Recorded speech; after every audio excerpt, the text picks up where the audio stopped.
We are in part 3, using the inspector to create a mock-up and wireframe in Figma.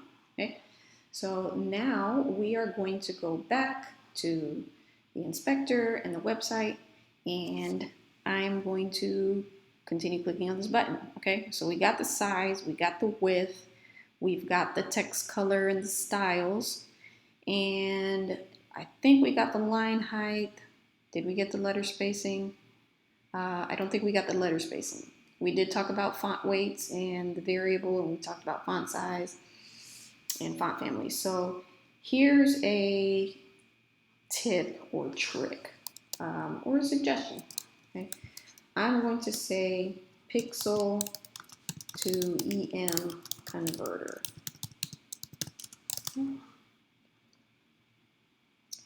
Pixel to EM conversion. Oh, I didn't know that W3 Schools had one of those.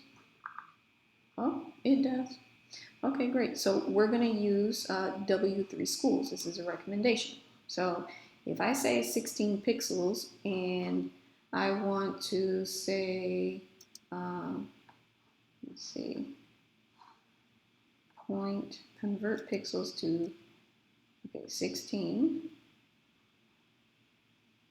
to EM, 16 to 0.01 EM. Okay, let's say convert. Result, 0.16 pixels.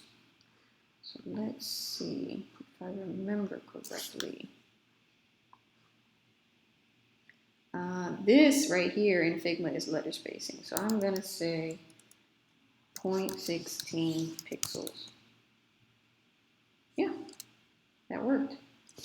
And the way that I can tell that that worked is if we go over here to inspect, I think, if I remember correctly as well, that it will tell you in EM,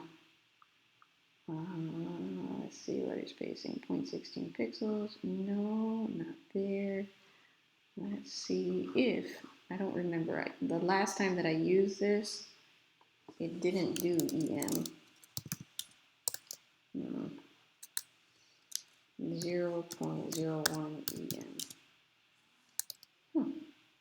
Let's say 0.025 EM. Nope, still changes it back. So it doesn't take EM. But that is how you can convert. Let's see. Instead of doing that, let's just put this, just to make sure, because I'm not sure if this is the right way. Yeah. We want to figure out what EM is in pixels and letter spacing, because that's what Figma takes right now. If you do know another way to make it take different units of letter spacing, please let me know in the comments, because I don't. Okay, so 16 pixels converted to 0.01 EM. 0.01 EM. Doesn't tell you. So yeah, that was it. Let's do convert. Okay. Yeah. So there we go.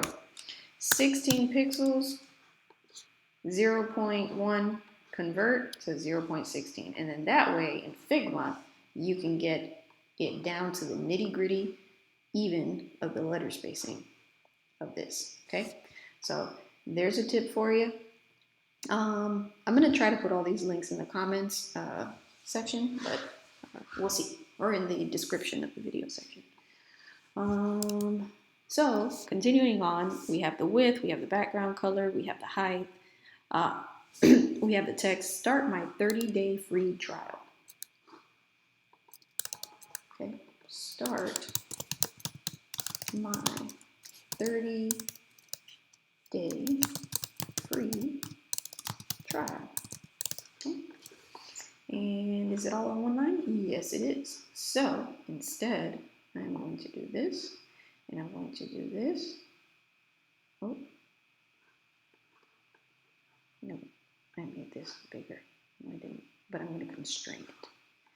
Okay, I'm going to drag this over, and now we have a button that is 1.5 in line height 0.01 EM in letter spacing, size 16. And I'm just going to leave it on medium because if I do regular, it's probably going to be too thin. Yeah, that looks way too thin. So I'm just going to do medium, and because that's going to be the closest. I don't think, is Enter a variable font? Let's confirm that. Let's see. Enter. Oh, but we didn't use Enter. Aha. We used this font, which was, or Poppins. We used the Poppins font. So is this the same? Yes, all of their fonts look to be the same. This is Link Sans. This is Link Sans. This one Link Sans. This one's Link Sans. So they use one font family, which is great. I love it when people do that. I do like font pairing and typography and pairing, but that's a skill. That's another skill. Understanding typography, and you got to kind of do it right. Okay, so for the sake of simplicity, a lot of times developers and UI developers and designers will use one font family with just different weights and sizes. So that's what Linktree did, which again I think is great. So this button is pretty close to this, right? It's pretty close to this. This whole little area right here is very, very close to a realistic representation of this. Okay, so we can take it even one step further to make it even more realistic representation. This would be a desktop mock-up, right? A desktop mock-up. And I'm going to come over here in the inspector and I'm going to find, let's see, that's a div, body flow, okay, overflow. Is a div. What is this? What is this?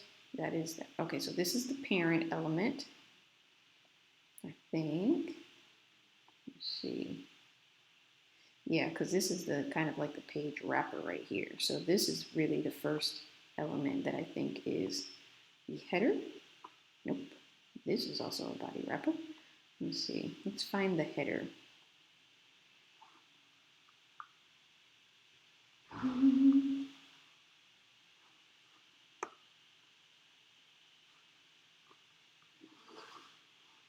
Position relative.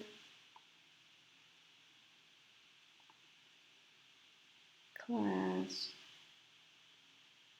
Theme. And this is kind of what I'm talking about, semantic HTML. Block, theme, nope, nope. We're out of there now. Inner container. What's inside the inner container? Flex, flex box, styles, overflow, hidden, display flex, min width, 768. Okay, so for the sake of this, I'm going to say that this container that is containing this is 1300, not 1200. Delete this. Okay, 1300 instead of 1200 because this is kind of like a wider layout. So this container that's going to be on the page is going to be 1300 pixels. So nothing is going to be able to go outside of 1300 pixels. Okay, so just for quick iteration of this mock-up, I'm going to come over here and I'm going to inspect this. I'm going to take this and then I'm going to right click and I'm going to say copy image. And I'm going to put it right in here.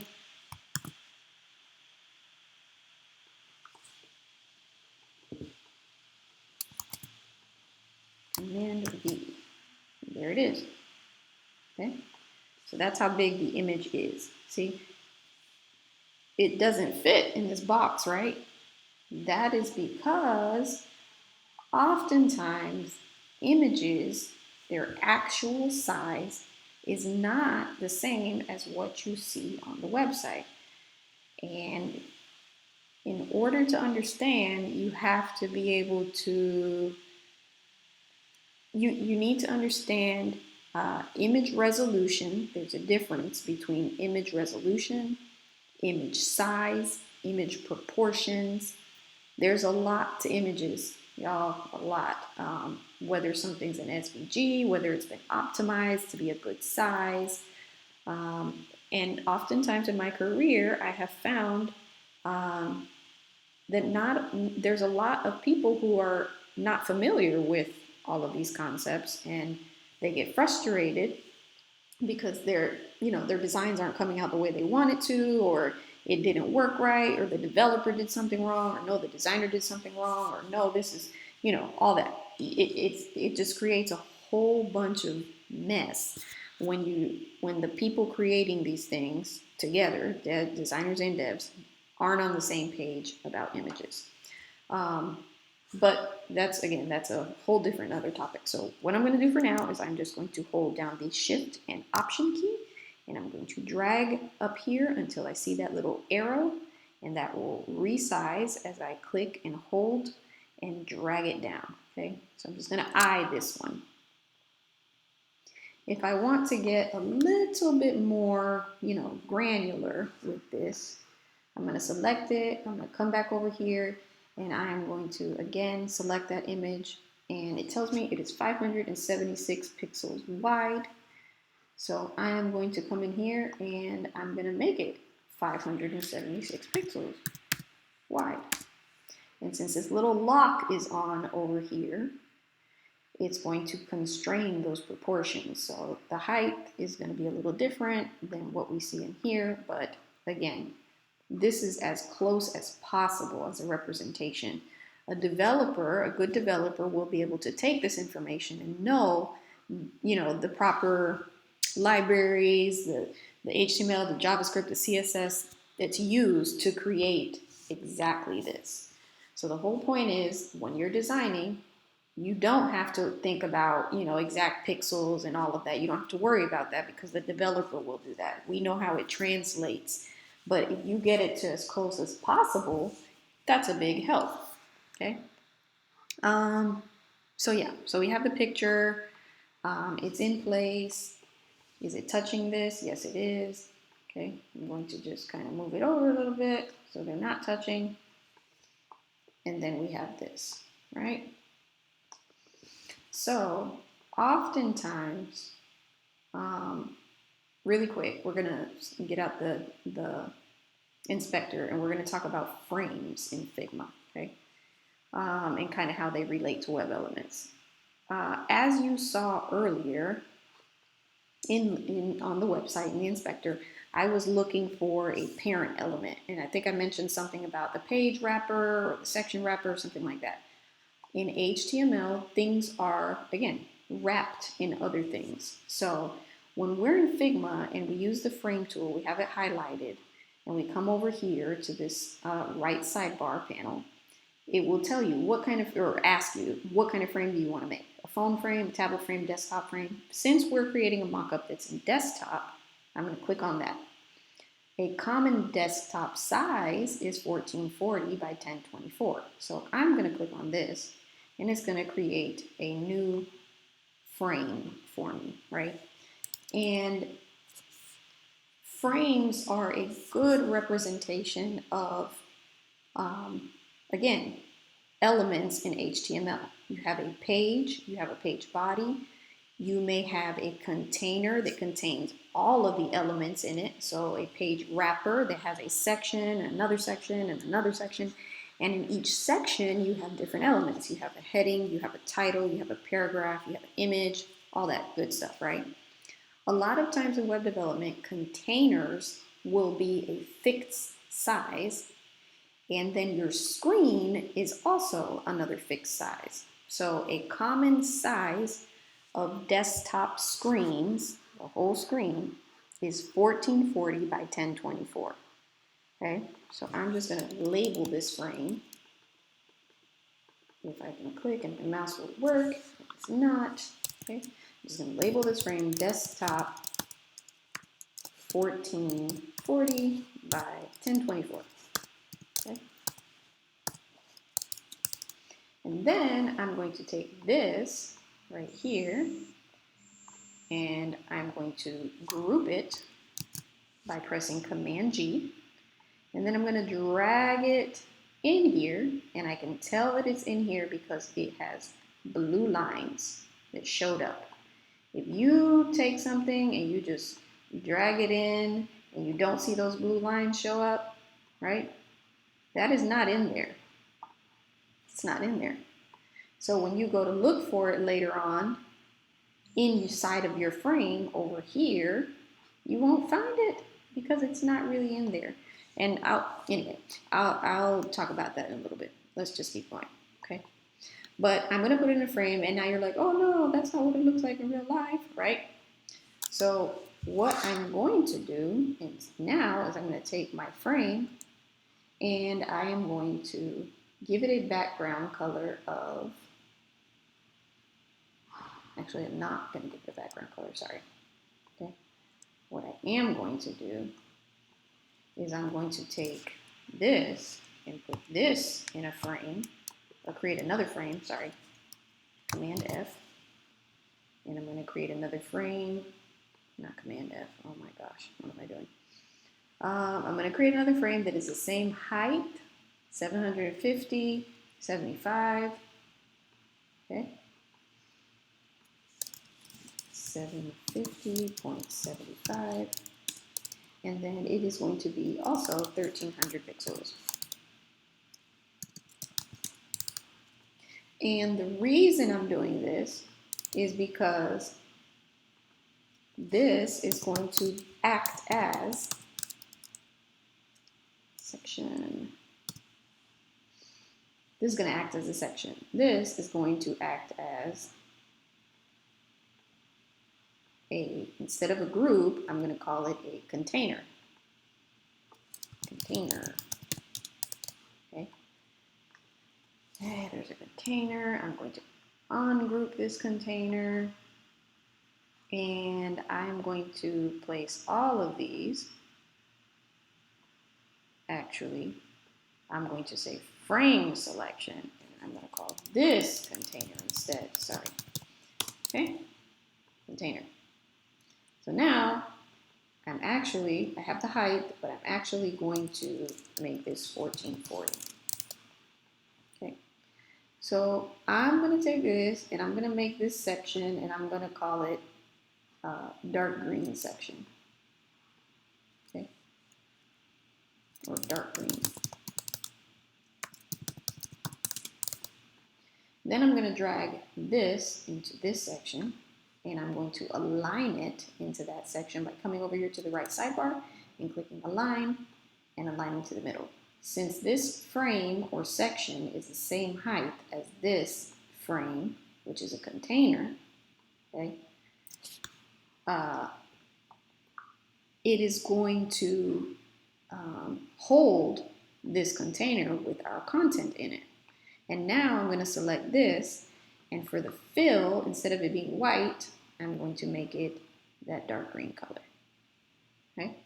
So now what I'm going to do is I'm going to select this, and I'm going to bring it all the way over here to the edge of its container.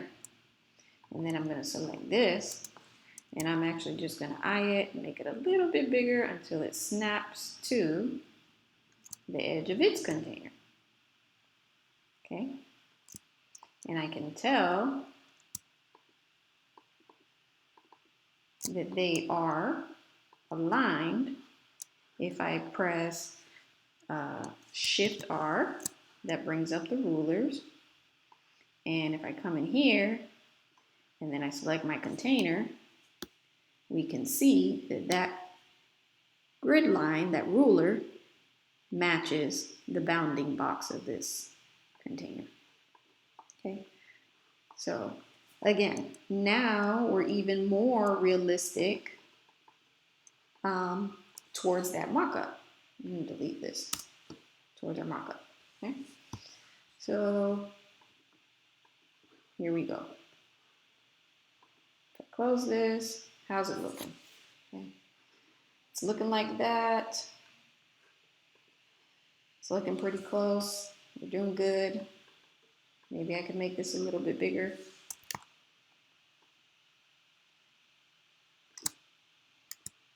Maybe let me make it the same height.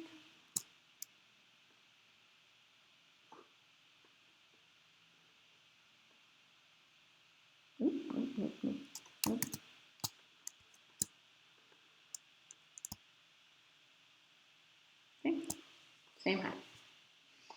So here we go. If I take this and I drag it into here, we now have a section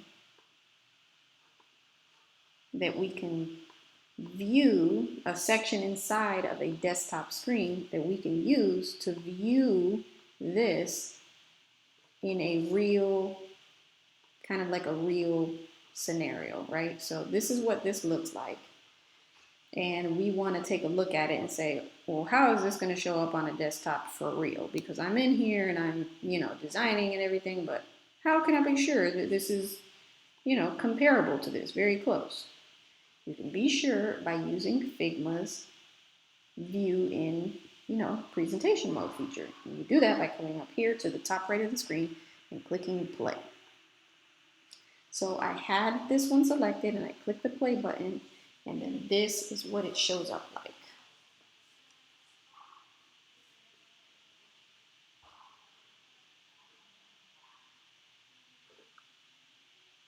So I'm looking and I'm saying, oh, okay, kind of, but what happened over here, right?